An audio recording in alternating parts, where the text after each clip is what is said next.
Now the verse that I wanted to focus on tonight is verse number 5, where the Bible reads, "Let your conversation be without covetousness, and be content with such things as ye have.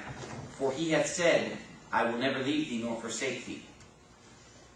Now the last phrase there is a famous phrase, of course, from Jesus. "I will never leave thee nor forsake thee." But the substance of the verse is about contentment and about covetousness. He says, "Let your conversation be without covetousness, and be content with such things as you have." Again, here's a case where the word "and" is connecting two parallel ideas, not opposite ideas, but he's saying not coveting others' property is to be content yourself. Okay, here was where we get a little bit of a definition. Thank you. And throughout the Bible, we see this definition repeated, and you'll find these two words in the same verse many times: contentment and covetousness. Now he's saying here, in order to be content with such things as you have, you must lack covetousness. The opposite is covetousness. Now turn, if you would, to Exodus chapter number 20, and I want to help define for you what covetousness is. Now, people are often confused about covetousness. It's one of the 10 Commandments, and so you'd think that it would be something that we would be very familiar with or understand. But a lot of people have trouble understanding what covetousness is. People have asked me, I've preached about covetousness, and people ask me questions about this, like, so is it wrong if I see something that I don't have, and I say, "Boy, I'd like to have that"? They say, "Is that sin? I mean, is that wrong for me to drive by a house and say, 'Wow, I'd like to live in that house'?" Or, and they said, well, other people have asked me, like, well, if I want something that belongs to somebody else, if that's supposedly covetousness, is it wrong if I see that, let's say I see that Brother Dave has a nice MP3 player, and I say, "Wow, I'd like to have an MP3 player like that," and I go out and buy one because I see his, I like it, I go out and buy the same one. Or maybe a lady sees a woman wearing a certain dress, and she says, "Boy, I like that, I'd like that," and then she goes out and buys it. Is that wrong? The answer is no, that's not wrong. And here's where I want to define for you and draw the line where desiring what someone else has or desiring something that you do not have becomes covetousness. I mean, where... And don't tell me it's a gray area, because God's not the God of gray areas. Amen. And so you can find clear dividing lines in the Bible for what is right and what is wrong. Now, sometimes if we say that something's a gray area, what we're saying is we are not sure what's right and wrong. We don't really know. But, I mean, God knows what's right and wrong. God knows what's a sin and what's not a sin. And so there is a division. There is a difference between that which is covetousness and that which is not covetousness. Now, look, if you would, at Exodus 20, verse 17. Here's where we find the command in the 10 Commandments. "Thou shalt not covet thy neighbor's house. Thou shalt not covet thy neighbor's wife." Now, keep that one in mind. We're going to get to that one in a second. "Nor his manservant, nor his maidservant, nor his ox, nor his ass." But watch the last phrase.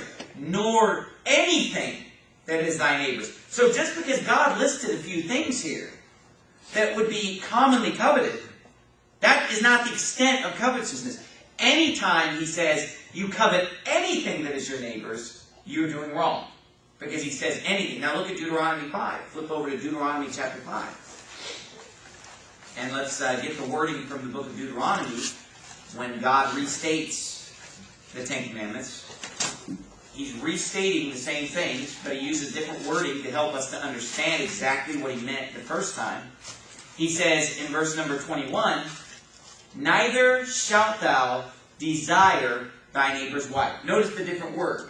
In Exodus, he used the word covet. Here he used the word desire. "Neither shalt thou covet thy neighbor's house, his field, or his manservant, or his maidservant, his ox, or his ass, or anything that is thy neighbor's." Now turn back to Hebrews 13 where we were. So covetousness has to do with desiring that which belongs to someone else. Desiring someone else's property. Desiring someone else's wife. Desiring someone else's employees or servants. Desiring what they have, no matter what it is. A physical possession, an ox, an ass, his house. And it's even mentioned there as the house. So the house was not mentioned in Exodus, but in Deuteronomy he said don't covet his house. He even brings that up. So we have a very broad description and then just a blanket statement, anything that is thy neighbor's. Well, look at Hebrews chapter 13, verse number 4. And I think here helps us to get the division line here of what is covetousness and what is not. It says in verse 4, marriage is honorable in all, and the bed undefiled, but whoremongers and adulterers God will judge. Let your conversation be without covetousness, and be content with such things as you have. For he has said, I will never leave thee nor forsake thee. Now, what was one of the things that God said not to covet when he lists the commandment both times? Was your neighbor's wife. Here he talks about the fact that committing adultery is wicked. Being with more than one woman, as a whoremonger, going from person to person, is wicked. He said you should be content with such things as you have. And he's saying that includes your wife or your husband. Be content with the husband you have. Be content with the wife that you have. You see, covetousness is desiring something that you can't have. That's covetousness. Now, if I look at my neighbor's house, and I see my neighbor's house, and I say, boy, that's a nice house. I wish that I lived in that house. That is wrong. That is covetousness. Okay? That is, you say, I can't believe that would be wrong just to want something that doesn't belong to me. But yet God says it is wrong to desire his house. Now let's say I see that Brother Dave, like I said, has something like an MP3 player, which is within my reach. I mean, I can go down to the store and buy it. I can afford it. God has given me the money to afford what I want. And I see him, he has it. I desire to have the same thing. I go down and buy it. That's not wrong. Because I'm desiring something that I can have. Do you see what I'm saying? But when I desire something that I can't have, that's covetousness. I mean, if I have something, and what God has given me is not good enough for me, but rather I want what somebody else has, and I want something that's out of my reach, that is covetousness. Now, someone else's wife is out of my reach. Therefore, if I desire someone else's wife, I am guilty of covetousness. My neighbor's house, let's say I look at a house that's a $500,000 house, and I can't afford that, and I desire that house, that is covetousness. That's wrong. Now, if I see some dump of a house and say, man, I want that house, there's nothing wrong with that, because God's saying, well, if that's where you want to live, you can afford it, go ahead. But wanting something that you can't afford is covetousness. Wanting something that would be wrong for you to have is covetousness. Covetousness is a desire for that which you cannot have. Because what you're saying when you covet is that what you do have is not good enough. And who gave you what you have? God. Who gave you the house that you have? God. Who gave you the clothes that you have? God. Who gave you every good gift and every perfect gift is from above and cometh down from the Father of lights, with whom is no variableness, neither shadow of turning.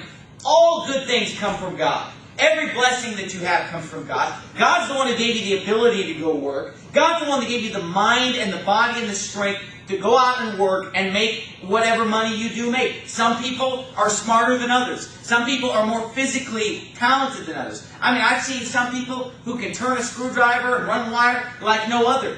They have a physical ability that's been given to them by God to be extremely good at a certain trade or a certain job.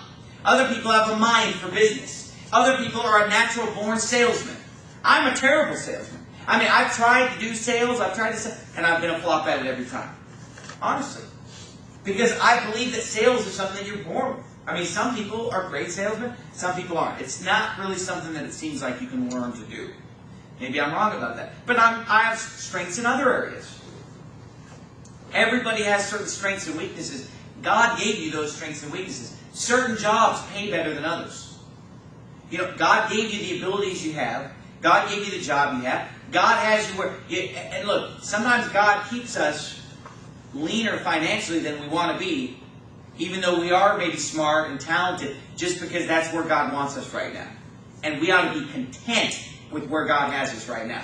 Wherever that is. And it's not about trying to compete with others or to be better than someone else or to covet and look and say, well, this person has this great job. I have a terrible job. I wish I had their job. See, you're not being content with such things as you have. So the sin, you say, why is it a sin to want something I can't have? Because you're not content with what you do have. And so you see how those two things go hand in hand? Let your conversation be without covetousness and be content with such things as you have. For he has said, I'll never leave thee nor forsake thee. Isn't that enough to make you happy? I mean, isn't it enough to be happy about that Jesus Christ is never going to leave you, that your sins are forgiven, that you're going to heaven, that you're saved eternally. That ought to make you happy. Amen. You know, if you speak Spanish, you know the Spanish word for happy. Does anybody know what it is? Contento. Contento. That's what it means. That's their word. The word contentment and happiness is the same word in Spanish. Because contentment is happiness. Being content with what you have will make you a happy person.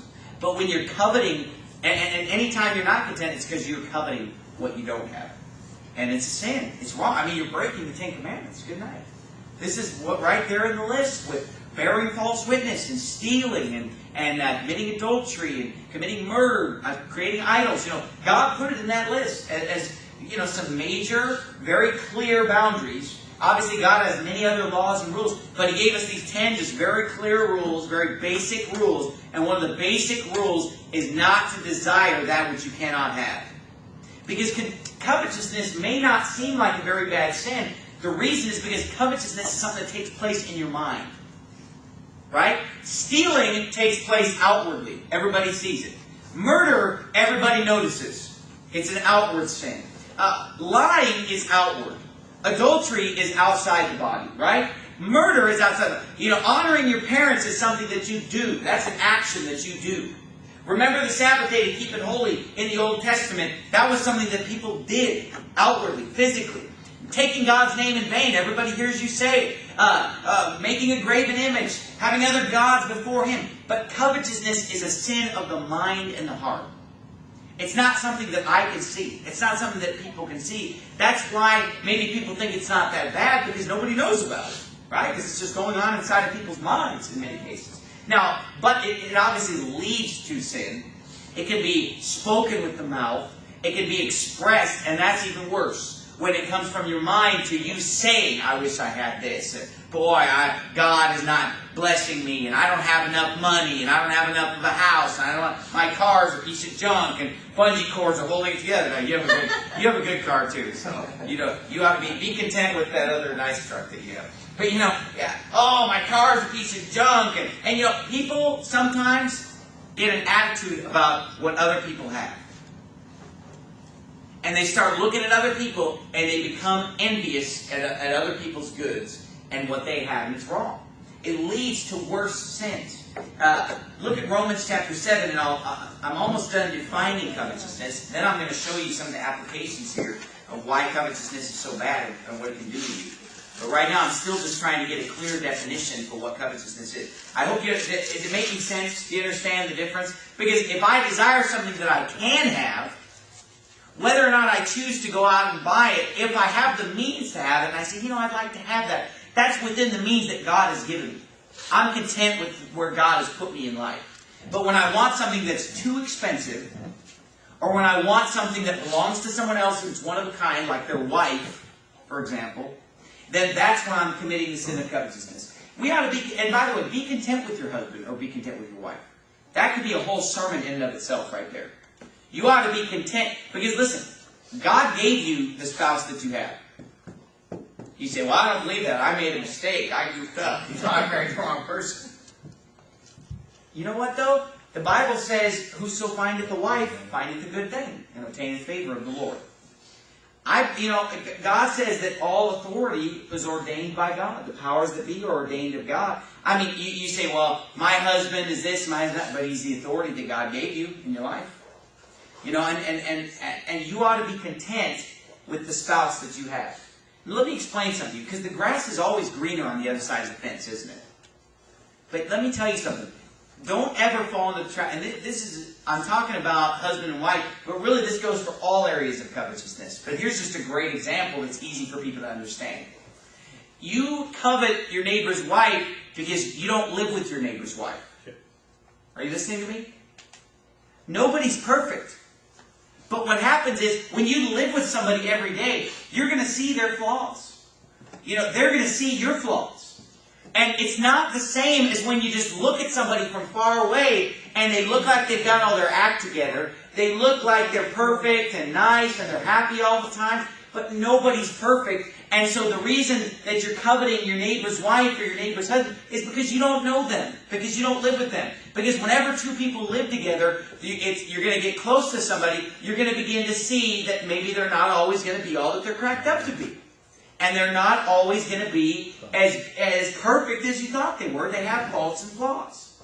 And so it's foolish, I mean it's ridiculous to sit there and wish that you were married to somebody else because you don't know those flaws and faults because you haven't been with that person. You haven't been married to that person. Does that make sense what I'm saying? I mean, you ought not sit there and look over the fence and say, oh, it's green or it's because you're looking at it from further away.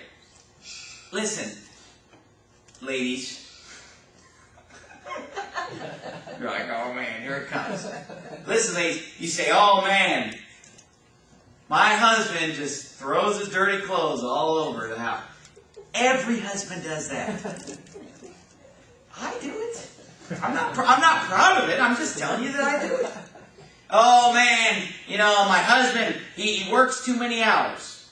See what I mean? You hear the same things over and over. Oh man, my husband works too many hours. He throws all the clothes on the ground. Or how about this one? He never fixes stuff around the house. Good night. Do you know how much stuff at my house needs to be fixed right now? I mean, I could employ a full-time handyman for the next 3 months fixing stuff around my house. But ladies get upset about that, and I'm not condoning that. I'm not saying that I'm right for that. I'm not saying that I'm right to throw stuff on the floor. I'm just saying that you're not the only one whose husband throws stuff on the floor, doesn't fix stuff around the house, and works too much. And now, for the men. My wife spends too much money. Everybody says that.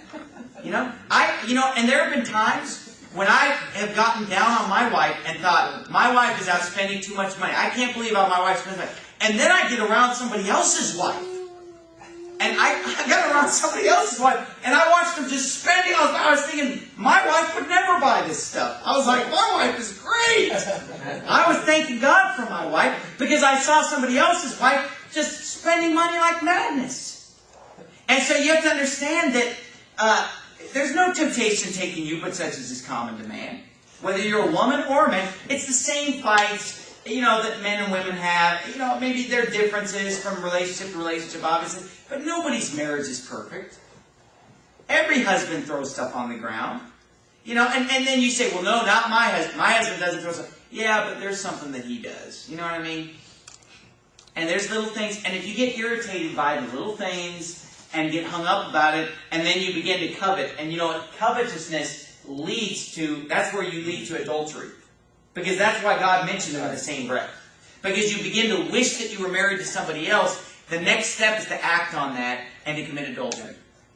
You say, well, my husband's this, and my wife's this. Your wife is the wife that God has given you. That's God's will for your life. You ought to be content and happy with some people wish that they had a wife. Right? And then you're complaining about your wife. Some people wish they had a husband. And then you complain about your husband. Some people just wish they had a husband. You see what I'm saying? And so there's always somebody who's worse off than you. Be content with such things as you have. Amen. Don't worry about it. Be content with your husband. Be content with your wife. The grass is always green on the other side. Though people have flaws. And men kind of have a lot of the same flaws. A lot of women have the same flaws. You say, well, I know a woman that doesn't spend. And you know what? I'm sure you do. I just said my wife is good about not spending. Okay? But the point is that a lot of the same faults. Did you know this? That if somebody gets divorced, they're more than twice as likely to get divorced a second time as the person who's on their first marriage. Did you know that? Most people who've been divorced twice. Because they find out that the guy that they married next was worse than the first guy. They're wishing they were back with the first guy. Or they wish they were back with the first wife. Because the second one's even worse. Because the problem was their covetous heart. Not their wife. Their husband wasn't the problem. They were the problem. Because they coveted that which did not belong to them. And they had this pie-in-the-sky idea that some woman out there was better than their wife. I don't believe that there is a woman out there that's better than my wife. I love the wife that God's given me. I'm not looking over the fence, what's that person's wife like? And so that's the attitude about heaven. Now look down at Romans 7. We're still defining what covetousness is. It says, what shall we say then? This is Romans 7:7. Is the law sin? God forbid. Nay, I have not known sin but by the law, for I had not known lust, except the law had said, thou shalt not covet. So the commandment dealing with lust according to God is covetousness. Coveting, lusting, desiring. These words are similar. These words are very much the same. The problem with lust is you're desiring something that's not yours. You're desiring another woman that's not your wife. That's what lust is. That's what covetousness is. Now look at 1 Corinthians 12.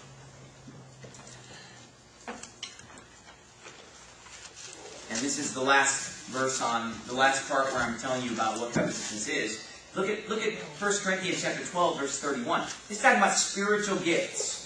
The ability to teach, the ability to preach, the ability to lead. People are given gifts by God. The Bible talks about the gift of speaking with other tongues. That's something else that's a gift from God. To have the ability to be able to speak another language. There are some people, no matter how hard they try, they can almost never learn to speak a foreign language. It's just an ability that they don't have. Other people can pick up foreign languages. Some people can sit down at the piano and just start playing the piano. Other people can struggle and try and get lessons and fail to learn the piano. Because these are gifts that God gives. Some people are gifted in the area of preaching. Other people have to work hard at it. Some people, no matter how hard they work, will never be able to preach. Okay? And so these are varying degrees of gifts from God. But look what he says in verse number 31. But covet, and this is the only time in the entire Bible that God uses the word covet in a positive word. Everywhere else it's negative. Covet earnestly the best gifts, and yet show I unto you a more excellent way. Look at 1 Corinthians 14. Just flip the page. 1 Corinthians 14:39. 1 Corinthians 14:39 says, wherefore, brethren, covet to prophesy, and forbid not to speak with tongues, let all things be done decently and in order. You say, now wait a minute. If covetousness is desiring that which you cannot have, then why would God be telling us to covet? Why would coveting be good here? Look at verse 1 of chapter 14. Follow after charity and desire spiritual gifts, but rather that you may prophesy or preach, is what he's saying. Now look, if you're a young man who's sitting in the pew right now, and you're saying, I wish I was the one up there preaching right now. I'm tired of sitting here and listening to Pastor Anderson. I'd rather be the one up there preaching. You know, that's a good thought to have according to the Bible. God is saying you ought to desire to prophesy. You ought to want to get up here and preach. And now you can't get up here and preach. I won't let you, because I'm preaching tonight. And so if you try to come up here, I'll physically restrain you. No, I'm just kidding. But anyway, I don't want, you're not going to come up here and preach tonight. You don't have that chance. But is it wrong for you to want to get up here and preach? No, because God is saying, he that desireth, 1 Timothy chapter 3, verse 1, he that desireth the office of a bishop, desireth a good word. God's saying that if you're a man and you want to be a preacher, and you want to be, and you wish you were the pastor, and you wish you were up there preaching, hey, that's a good desire to have. And even though you can't have it now, someday you could be a preacher. Someday you could be a pastor. And so that's why it's okay for you to wish that you were up here preaching, because someday you will be up here preaching if that's what you want. God is saying you can have that. If you want to do it, if you want to be blameless, you want to be the husband of one wife, you want to raise your children and have them in fear and subjection, then you can get up here and preach, is what he's saying. Someday, that's something that you should desire and be working toward and want to do. And so there's nothing wrong with that. So does that help you understand what covetousness is? This is something where you want to do it, you can't do it, but you can work toward it because it's a godly goal. It's a godly ambition to want to get up and preach and to be a pastor. When I was a teenager, I wanted to be a preacher. When I was a little kid, I wanted to be a preacher. When I was an adult, I wanted to be a preacher. And here I am today, a preacher. So that was a good desire. That was a good ambition that I had. Even though I wasn't able to fulfill it at the time, it was something that I wanted in the future. But listen. Let's say a guy is divorced, and he says, I want to be a preacher. I want to be up there pastoring. That's a bad covetousness, because he can't have it, because he's been disqualified. Now, can he preach door to door? Praise God, he can preach the gospel to every creature. But is he going to be pastoring a church, or is he going to be a preaching deacon in the church? No, he's not, because he's lost that chance. Okay, so then that would be a wrong ambition for him. That would be the sin of coveting and a lack of contentment, because he wishes he had something that he can't have. Okay? Now look, if you would, at Ezekiel chapter 33. Ezekiel 33. those three big books at the end of the Old Testament, Isaiah, Jeremiah, and Ezekiel, the major prophets. Look at Ezekiel 33:31. This is God talking to Ezekiel and explaining to him why the people that he's preaching to, they come and listen to him preach, but for some reason they were still living in sin. Look what he says. It's an interesting verse. This is God talking to Ezekiel. And they come unto thee as the people cometh, and they sit before thee as my people, and they hear thy words, but they will not do them. For with their mouth they show much love, but their heart goeth after their covetousness. So God's saying here that a person can come to a good church, sit there, and listen to good preaching, Bible preaching, listen to the truth again and again, but if covetousness is in their heart, they will be disobedient to what the message is that's being preached across the pulpit. So what we can learn here is that covetousness, even if you're in the right church, even if you're hearing the truth, covetousness can cause you to turn a deaf ear to God's preaching and to go out and to go into sin, to commit adultery, to quit the church, to quit soul winning, to do what you know is wrong because of covetousness in your heart. He says will turn you away from God's commandments. Look at Mark chapter 7. Mark chapter 7. Here's Jesus talking about covetousness. He's giving the parable about things going into the belly not being harmful, but it's actually what comes out of the mouth that's harmful. And he uses this parable about his disciples not washing their hands before they eat. Now, I'm often guilty of not washing my hands before I eat. And I used to quote this verse to my mom when I was about 13 years old. Honestly, my mom would say, why don't you wash your hands before you eat? And I said, to eat with unwashed hands defileth not a man. And I'd quote that to her and she'd get upset. But because I didn't wash my hands as often as she did. But here, they didn't wash their... Now, is it a good idea to wash your hands before you eat? Sure it is. Are there some things that you could eat that could make you ill? Or eating with unwashed hands could make you become sick, right? I mean, if you ate something that was left out on the counter, you could become sick from that. But what Jesus is saying here, it's a parable. It's an illustration. He's saying, why are you so worried about the food that's coming into your mouth when really what's coming out of your mouth is what's the most destructive and defiling? And so he says here in verse number 18, and he saith unto them, are you so without understanding also? Do you not perceive that whatsoever thing from without entereth the man, it cannot defile him, because it entereth not into his heart, but into the belly, and goeth out into the draught, purging all meats. And he said, that which cometh out of the man, that defileth the man. So he's explaining here that what comes into your physical body cannot reach the soul. It cannot reach the heart. He's saying somebody could cram something down your throat or poison you. All they can do is kill the body. All that something bad that you eat can do is hurt your body. But he's saying what comes out of your mouth can actually defile your soul, your heart. And he's saying that the heart is more important and more critical than the body. And he says here, for from within, out of the heart of men, proceed evil thoughts, adulteries, fornications, murders, thefts, and look at the next word, covetousness, wickedness, deceit, lasciviousness, an evil eye, blasphemy, pride, foolishness. All these evil things. So covetousness, according to that, is an evil thing. All these evil things come from within and defile the man. So covetousness is something that's evil. Evil means what? Destructive, harmful. We talked about that recently in a few different sermons. Destructive, harmful things that can come out of your mouth. And by the way, according to Jesus, what comes out of your mouth, according to this parable, comes out of your heart. Now, what goes into your mouth doesn't go into your heart, it just goes into your stomach. But what comes out of your mouth comes out of your heart. And out of the abundance of the heart, the mouth speaketh, the Bible says. And so, what people say shows what's in their heart. And when people have covetousness in their heart, they're going to begin to speak covetousness. People are going to begin to talk about all the things that they want, and the money, and talk about cars and houses and boats and things that they wish that they had. And then they begin to defile others. They begin to harm others by dragging other people into their covetous way of life. Don't find yourself falling into the trap of talking about things that you want.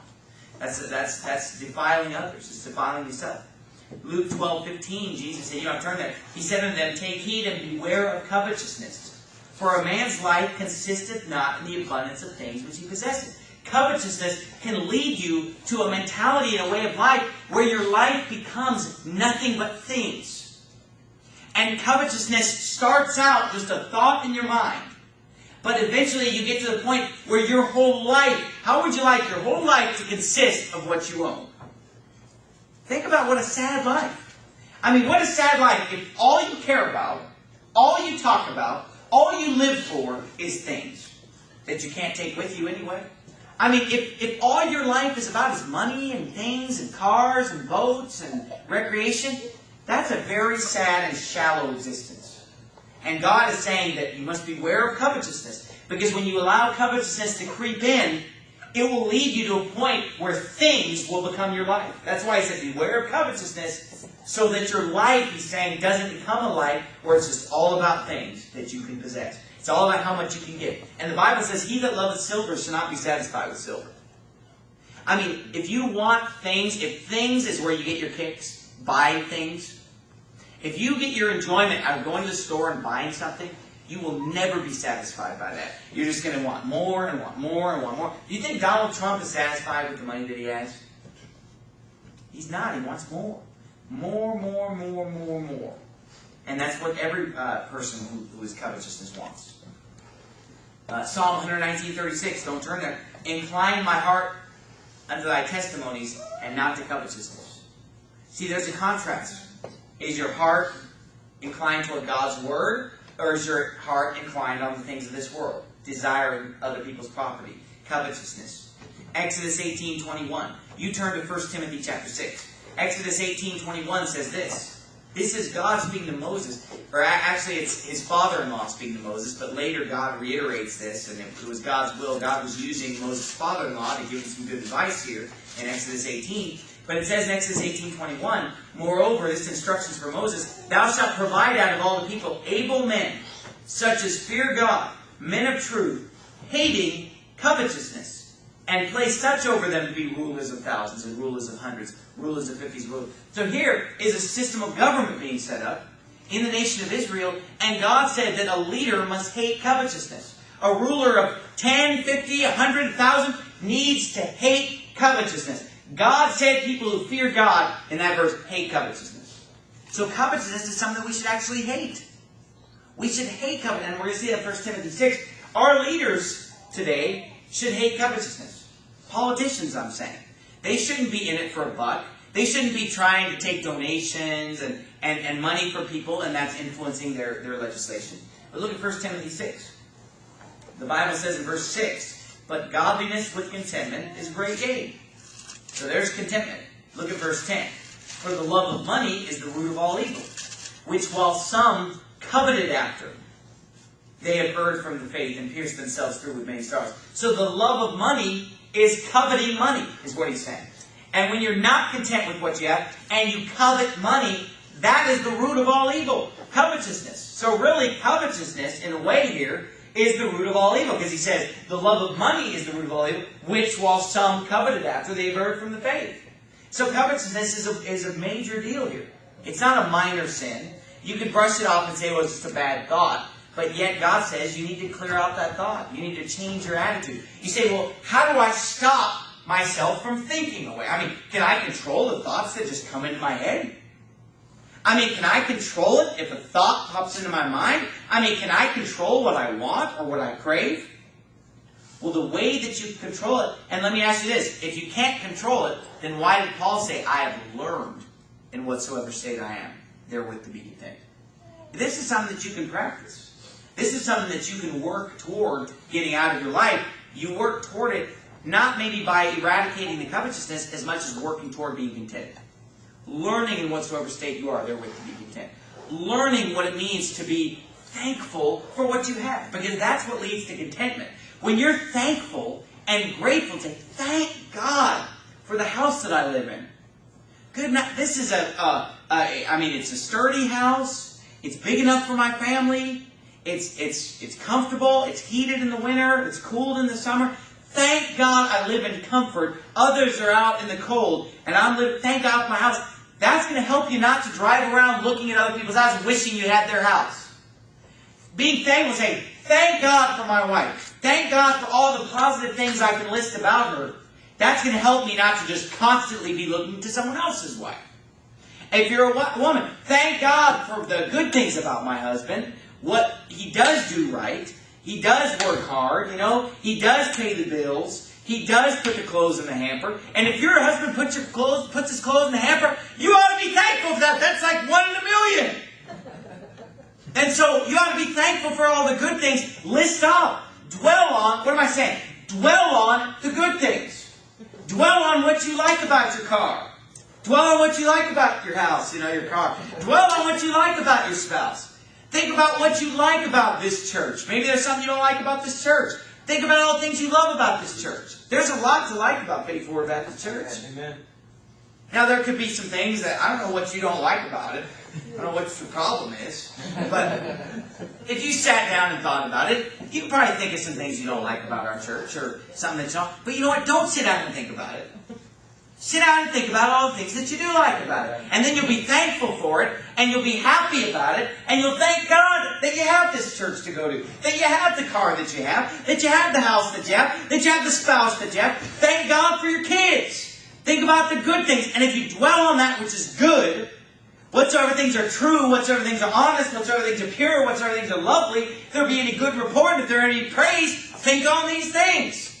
And by the way, did you know that that's the exact same chapter, 3 verses later, he says, I've learned to be content. So how did he learn to be content? By thinking about things that are of good report and things that are of praise. He said a couple verses later, hey, I've learned to be content. Because I dwell on the positive things about my life. I don't dwell on... And look, if I sat down and thought about it, I could think of a lot of bad things about my life. And if I sit around and dwell on those things, I will become covetousness because somebody else has it better than me. Or I can be thankful, praising God, praising the things in my life that are good, praising my wife, praising my children, praising my house, and say, these things are good. God gave them to me. God's good. God's taking care of me. That's going to help you to be... So yes, you can learn to be content, and you can get covetousness out of your mind. Just like you can get rid of any other sin. Now, you're not going to be perfect, but what I'm saying is you can become a contented person. And if you're covetous right now, you can correct that by dwelling on the things that are positive about your situation. Now, I talked about in Exodus 18, hating covetousness. He said in 1 Timothy 6:11, in 6:10 he talks about covetousness. Look at verse 11. But thou, O man of God, flee these things. He's saying you need to run away from covetousness. You need to hate it, disdain it, get away from it, run screaming in the other direction, and follow after righteousness, godliness, faith, love, patience, meekness. You know what that means? Don't turn on radio programs that are all about acquiring wealth. Are you listening to me? Because are you really fleeing covetousness when you're listening to somebody on the radio who's just, their whole life is about money, their whole life is about things, their whole life is finances, and do you think that listening to that radio show on a daily basis is going to help you to become content with what you have? I mean, can you honestly say, what's the guy who has the radio show about this? Does anybody know there's some radio show and it's all about, something about Ramsey? David Ramsey or something? I don't know. I've never listened to it. But, people have told me about it. I saw billboards about it. It's finances. He just talks finance. And it's all about money. Now look, there's a time to learn about money, and you ought to be smart about your money. Don't waste money. Be smart. Have a budget your money. Be frugal, be thrifty, don't waste, work hard, budget, great. But I'm going to tell you something. If that's your entertainment, you need to change something about your heart. It's just fun for you to just listen to that all day. Now, look, do you understand what I'm saying? Like, if you're supposed to flee covetousness, flee the love of money, and yet you got tickets to the Donald Trump seminar in your town? Or Mr. Kiyosoto, or whatever that guy's name is, that's like Donald Trump's helper. If you're going to the Kiyosoto wealth seminar this weekend, if you just ordered a package of DVDs and CDs on creating wealth, and that's what you're listening to, you're not fleeing covetousness. You're not fleeing the love of money. You're embracing it. You're saying, let me listen to somebody teach me how to be covetous. Listen, and by the way, Amway is wicked. I'll just come right out and say that. Amway is a wicked organization because they teach people to love money and to covet what others have. It's part of their program. I'm not. You say, well, what do you have against Amway? The Amway meetings promote the love of money, and they promote covetousness, and they promote it's all about me, selfish type of principles. Now I'm going to close with this one story. Turn to Joshua chapter 7, and we're going to look at this Bible story. And I'm going to close with this. But in Colossians 3:5, while you're turning to Joshua 7, the Bible, we read this earlier, mortify therefore your members which are upon the earth. And we were talking about dying to self. Fornication, uncleanness, inordinate affection, evil concupiscence, and covetousness, which is idolatry. So again, that's a major thing there that he's listing about something that needs to die in you. Covetousness, your desire for things that you don't have.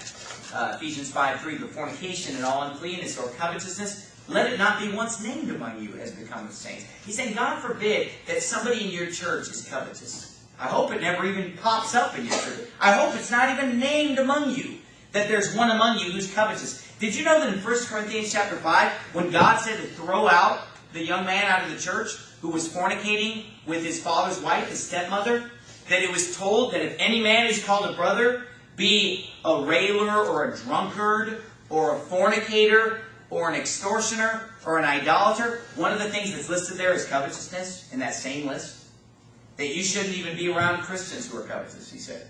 Not even to eat with them. That's pretty major. Now look down at the story. This is Joshua at 7. Let me quickly explain the story. Of course, the children of Israel had crossed into the promised land. Their first battle's at Jericho. God miraculously brings the walls tumbling down. They have a great victory by storming Jericho. They win the battle. They're praising God. They're happy. And almost every great victory in your life is followed by a defeat many times. This is the way life is. All throughout the Bible, there's a great victory, often prefaces a great defeat. And so here they are. They finished the first battle. They say, oh man, the next battle is going to be a piece of cake. Ai. Tiny city. Jericho was this big walled fortress. Ai is nothing. They said, let's just send a few thousand people. This is going to be a walk in the park. It's going to be nothing. And what happens? They get defeated and discomfited before Ai, and 36 men die in this battle. And they're running away, embarrassed, ashamed. And now, you know what momentum is. I mean, when you win the first battle, the whole dread of them was on the whole nation. I mean, everybody's thinking, wow, these people defeated Jericho. What's going to happen? But then they lose a battle at Ai. That's going to embolden the enemy. Because now they've lost that momentum. Now people are thinking, good night, Ai defeated them. Maybe these people aren't so tough. Well, Joshua was shocked by this. He falls on his face before God and says, God, what are people going to think? Our enemies are going to environ us round about because they see us fleeing before our enemies. What are they going to think of you, God? Did you bring us here to lose? But God says to Joshua, get up off your face. He says, there's sin in the camp. Now this is where Joshua faces up with Achan, who's the sinner that caused them to lose this battle. Watch what happened, verse 19. Joshua said unto Achan, my son, give I pray thee glory to the Lord God of Israel, and make confession unto him, and tell me now what thou hast done. Hide it not from me. He's saying, look, God has told me that your sin is the reason why we lost. Tell me what you've done. Just confess it to God. Just tell us all what wicked thing. I mean, what wicked thing must he have done to cause the death of 36 people? I mean, to cause them to lose the battle. And Achan answered Joshua and said, Indeed, I have sinned against the Lord God of Israel, and thus have I done. When I saw among the spoils a goodly Babylonish garment, and 200 shekels of silver, and a wedge of gold, man, Achan, of 50 shekels weight, then I coveted them, and took them. And behold, they are hid in the earth in the midst of my tent and the silver. God has specifically told them that this spoil that they would receive did not belong to them. That they could not touch it. You know, you read that earlier in the book of Joshua. He said, don't touch it. Don't take anything. It doesn't belong to you. You can't have it. Other battles they were allowed to. In Ai and all the other things, they were allowed to. But the first battle, that stuff was supposed to be consecrated to the Lord in this battle of Jericho. Later on, they were allowed to take whatever they wanted. But this man, this is the progression. I saw, I coveted, I took it. That was his downward spiral. First he saw it, then he coveted it, and then he took it and stole it. And because he stole, I mean, this is a pretty huge robbery here. I mean, did you read all the stuff that he took? A wedge of gold of 50 shekels weight? Come on, man. You know how much a shekel is, but I don't know. But it's a lot. I mean, it's a lot of gold. It sounds like a lot. I don't know. Maybe it's just as much as fits in your hand. It sounds like a lot of gold. I don't know. Man, 50 shekels weight? Good night. Now, I don't know. I guess he could carry it, so... And gold's pretty heavy. But still, I mean, he took a Babylonish garment. Why does he want to wear the world's clothes? But he's coveting the worldly clothing. He's coveting their money. He wants 200 shekels of silver. However much that is. And he says, behold, they're hid in the earth in the midst of my tent, and the silver. And he knew what he did was wrong. That's why he's hiding it. That's why he's burying it so that nobody else can see it. So because of covetousness in his heart, lusting after gold and silver and fancy worldly clothing, this led him to steal. And through stealing what belonged to God. See, stealing what belongs to God is even worse than stealing what belongs to man. I mean, I can see stealing from man is a sin, but good night, the last person you want to steal from is God. I mean, you steal from God, and look what happened when he stole. Look what happened when Ananias lied to God. I mean, we lie to each other, unfortunately, as human beings, and it's wrong, it's a sin, and we ought not, but there are times when we lie.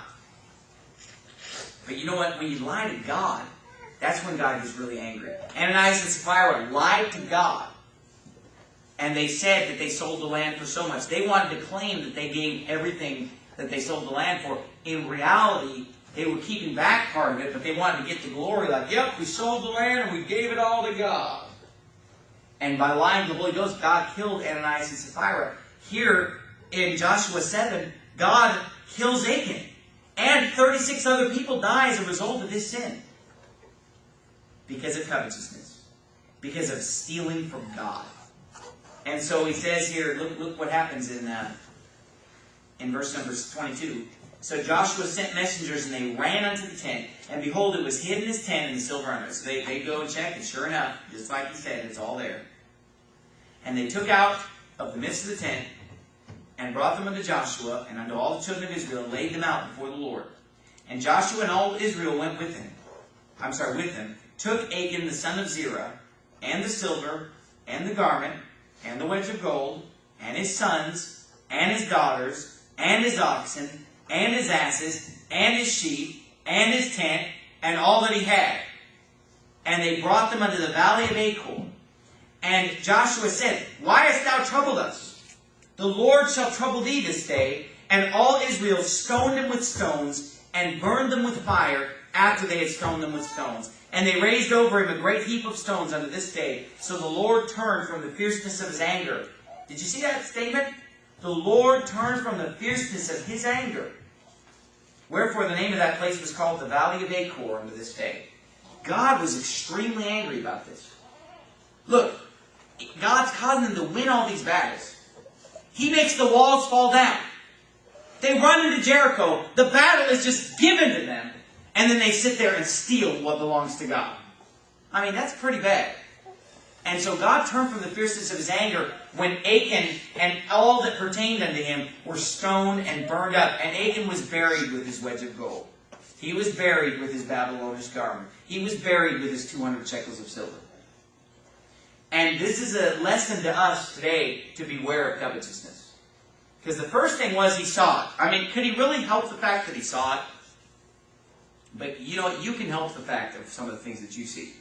Because when you turn on the TV, you're going to see, women who are indecently dressed. The next step will be covetousness.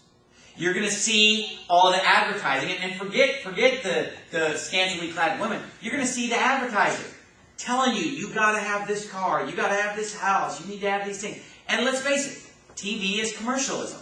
I mean, it's commercial. It's pushing to sell things. What's the purpose of TV? What is TV like a free public service that they do?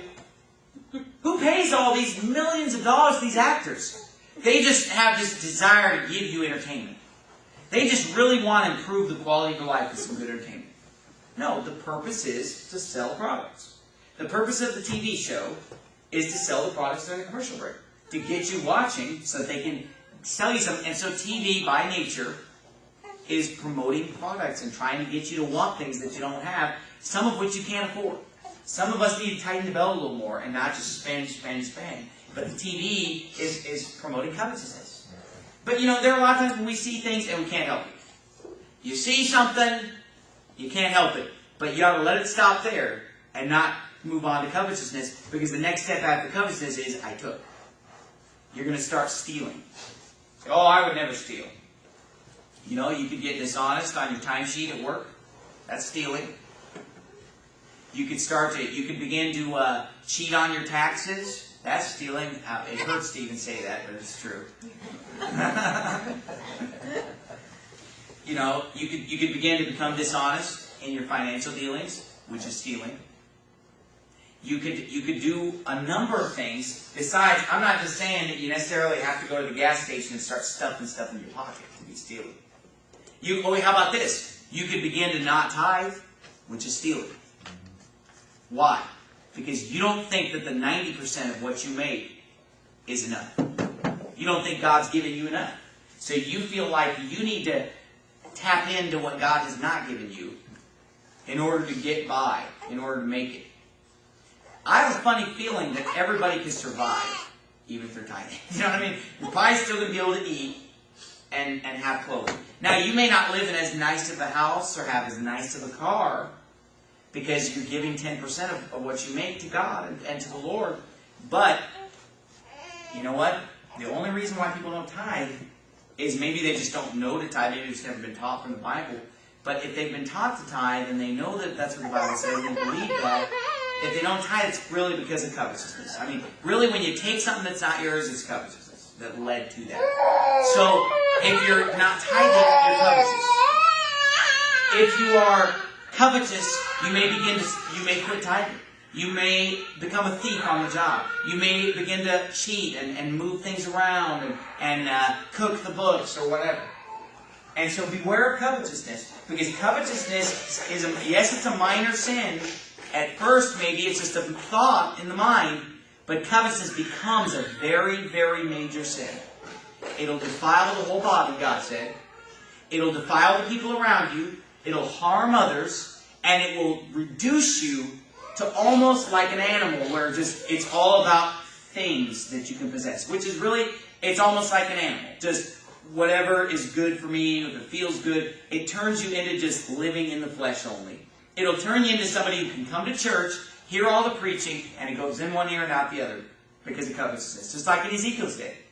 This is what covetousness can do to you.